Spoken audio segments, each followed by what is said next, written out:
In August 1914, a ship called the Ancon sailed through a narrow cut in Central America. It was not a famous vessel, not a warship, not carrying anything remarkable. But when it crossed from the Atlantic to the Pacific in a single day, the world's map effectively shrank. What made that passage possible had taken 40 years, 2 empires, 25,000 lives, and mountains of paperwork. The idea itself was older than the United States. Spanish administrators had sketched canal routes across Panama in the 1500s. The obstacle was never imagination. The obstacle was money, rock, disease, and water that didn't behave the way engineers expected. When France first attempted a canal in 1881, they arrived with serious credentials and a famous name. Ferdinand de Lesseps had built the Suez Canal 12 years earlier across flat desert sand. Panama was nothing like Egypt. Panama had jungle, rainfall, volcanic rock, and malaria at a scale few Europeans had calculated for. De Lesseps initially planned a sea-level canal. No locks, just a straight cut from ocean to ocean. The engineering appeal was obvious. The practical problem was the Chagres River, which flooded violently and unpredictably during rainy season. French workers began cutting through the Culebra mountain range. Progress was visible but slow and extraordinarily expensive.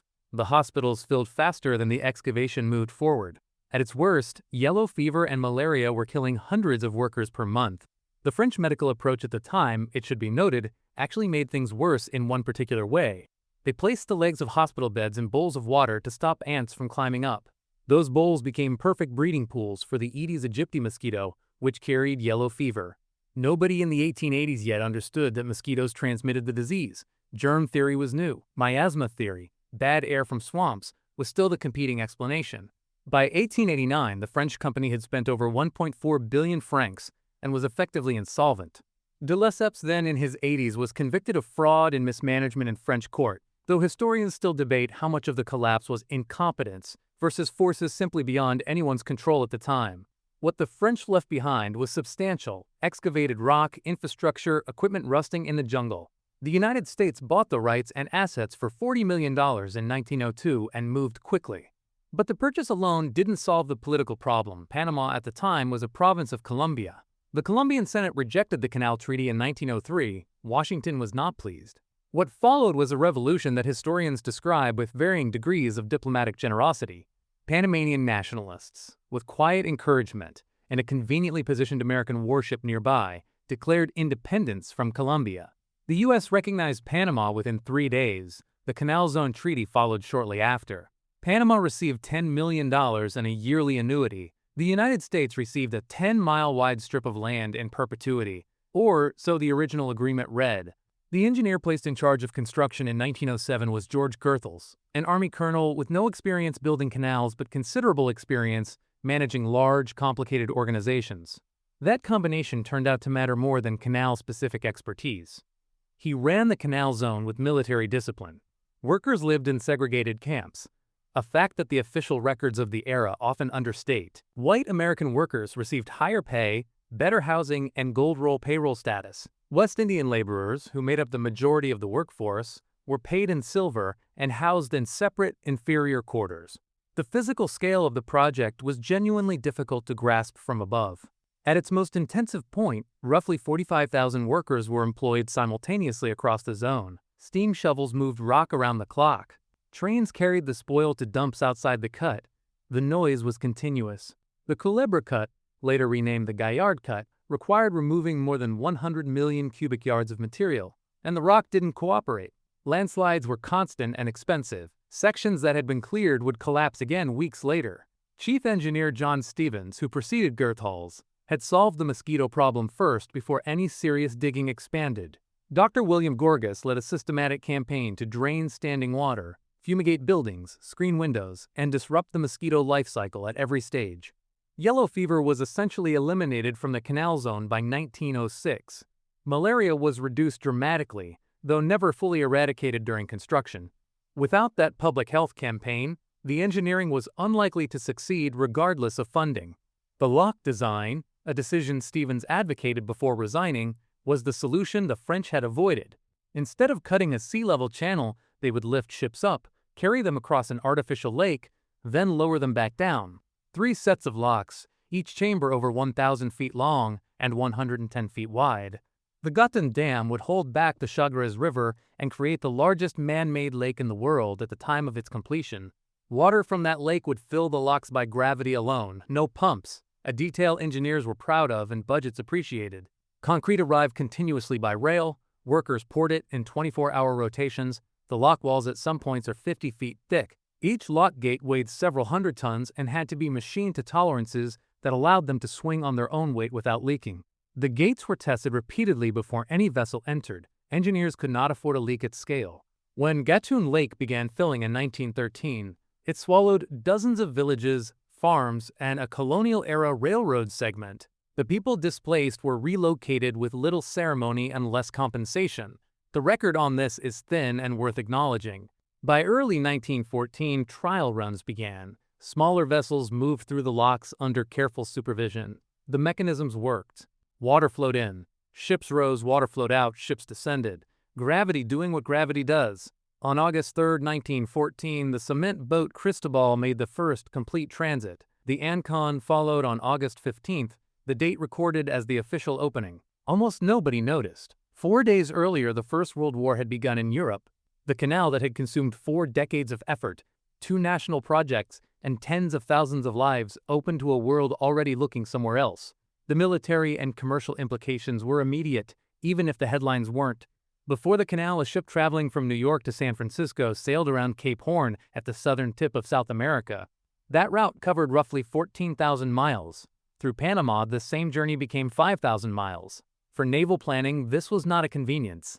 It was a strategic transformation. The United States Navy could now move its Atlantic and Pacific fleets without maintaining 2 fully separate forces at equal strength. For commercial shipping, the savings were measured in weeks of transit time and significant fuel costs per voyage. Bulk commodities, grain, coal, ore, lumber, could now move between oceans at prices that changed what certain ports were worth.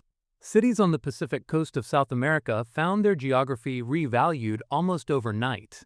The canal did not immediately make the United States the dominant Pacific power. That shift took decades and other factors. But the canal removed a logistical barrier that had previously made projecting force or commerce across 2 oceans genuinely difficult. There is a common assumption that the Panama Canal was an American idea from the beginning. The history is more tangled than that.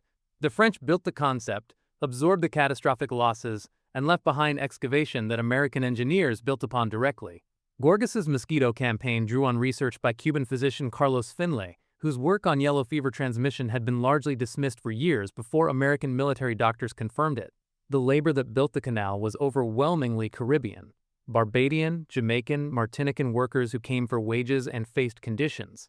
The official photography of the era was careful not to document too thoroughly. Somewhere between 5,000 and 6,000 workers died during the American construction phase alone. The French phase likely cost more. The exact numbers remain disputed. Records for West Indian workers were kept less carefully than records for American employees, which itself tells you something about whose losses were considered worth tracking.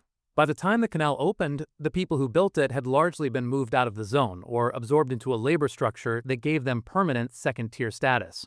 The canal zone itself became a strange political geography, American-administered land inside a sovereign country, with its own courts, police, schools, and commissaries.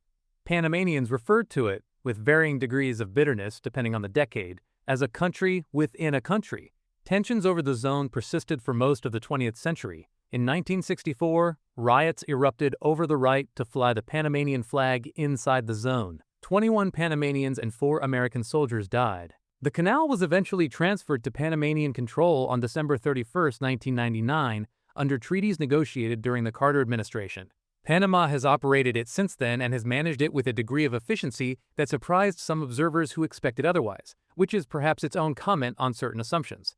A major expansion completed in 2016 added a 3rd lane of locks capable of handling the larger container ships that the original 1914 design could never have anticipated. The Panamax ship, a vessel class built to the exact maximum dimensions the original locks allowed, gave way to the new Panamax, and the canal remained relevant in a shipping world that had grown dramatically around it. What the Panama Canal represents in engineering terms is not simply a large hole in the ground. It is a managed system, locks, lakes, dams, channels, and a continuous water supply that has to be maintained, dredged, and monitored constantly. The Gatun Lake water level, fed by rainfall, directly controls how many ships can transit in a given season. In drought years, the canal restricts ship drafts, meaning vessels must carry lighter loads to float higher. Commerce adjusts, insurance rates move, shipping routes shift. The canal is not a permanent solution to geography, it is an ongoing negotiation with it. The French understood the ambition but miscalculated the conditions. The Americans succeeded partly through better engineering and partly through a public health breakthrough that had nothing to do with digging. And the workers, most of them never named in the commemorative plaques, most of them gone before the opening ceremony, are the part of this story that the official record has always struggled to hold in the same frame as the triumph. As with most large histories, the details here depend on which sources you follow, and some accounts differ on numbers, dates, and the weight of particular decisions. What is not in dispute is that a narrow strip of land in Central America changed the practical geometry of global trade and naval power, and that the cost of changing it was paid unevenly. The Ancon crossed in one day. The world behind it had taken 40 years to build.